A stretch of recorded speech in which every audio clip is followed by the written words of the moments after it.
To be human, you cannot avoid suffering. Nobody gets out of life without suffering something. Meditation, it allows a level of consciousness that is peaceful.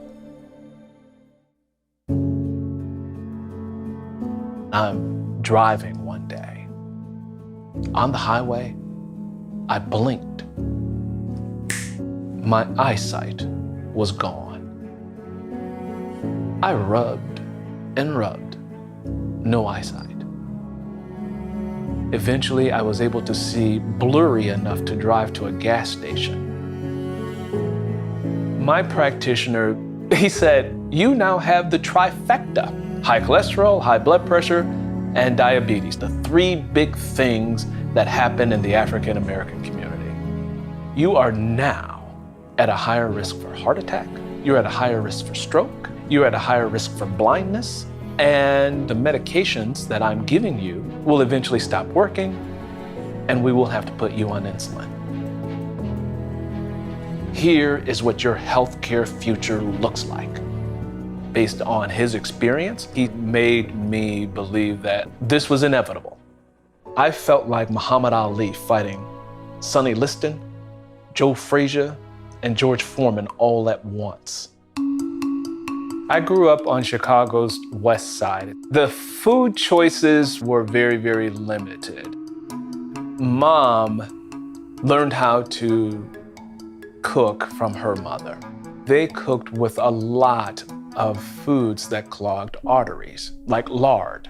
The thing about food is it becomes habitual.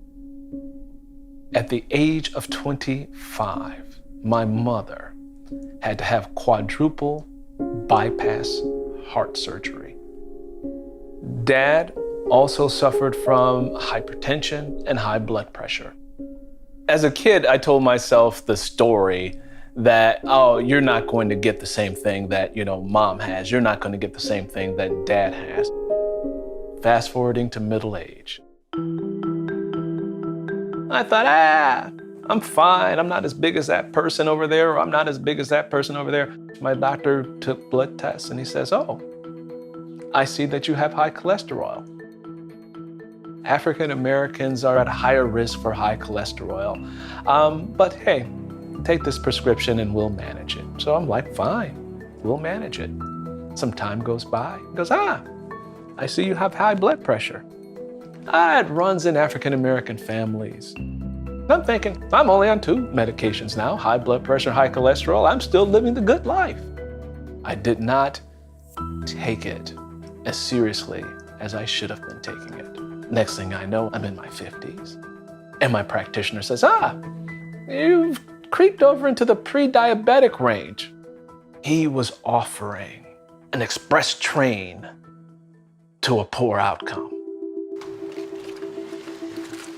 That's when I got to work. I got radical. I decided to educate myself. I learned that a lot of the things that I was suffering from could be reversed. I had to take ownership of what I ate.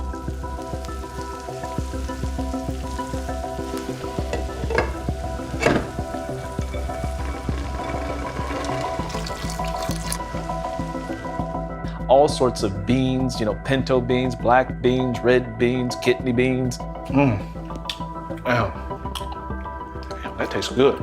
If I do say so myself, that's some mighty fine living right there.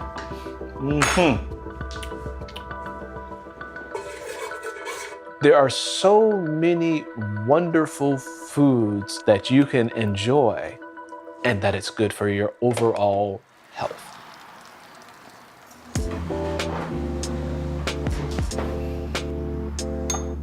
So I put up some video content of my workouts and I do it consistently.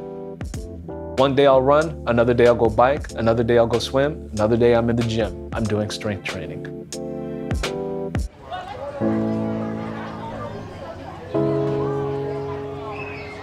And the diabetes is reversed. The high blood pressure reversed. High cholesterol reversed. I recently went and did a follow-up visit with my optometrist, and he says, "You're not the typical diabetic patient." And I thought, I am not trying to be your diabetic patient.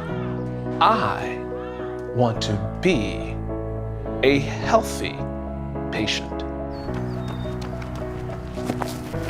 And I told myself, look at what you did, man. Look at what you did. Yeah, you a bad man. Rumble, man, rumble. Float like a butterfly, sting like a bee, baby.